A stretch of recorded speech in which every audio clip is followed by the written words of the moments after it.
Well, switching gears now, it is September, which means it's National Preparedness Month. In 2021, the Red Cross says more than 40% of Americans were living in a country struck by a disaster. That's why the organization is urging everyone to make a safety plan now. Now, it's especially important as here in the Caribbean, as we are now in peak hurricane season. Our One Caribbean News' Emily Matson has what you need in order to be prepared. Deadly flooding, fast-moving wildfires, and heat waves across the U.S. The past year, millions of Americans have been affected by climate-related disasters.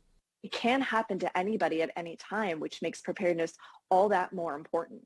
The Red Cross says being prepared starts with having a plan. To know if something does happen, where can you turn for help? What should you do if an evacuation order is issued?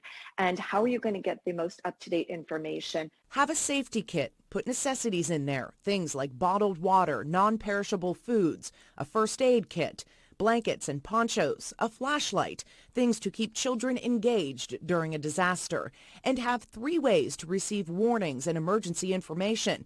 That can be apps on your phone, and have a battery-operated weather radio. Having the ability to get those warnings as quickly as possible and as many different variations of ways to get those warnings is going to be really pivotal. Families should involve children in the planning so that if there is an emergency, they'll know what to expect. Talk to them about and let them hear the sound of a fire alarm.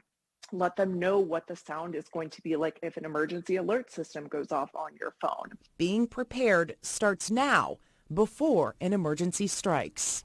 Emily Matson, One Caribbean News.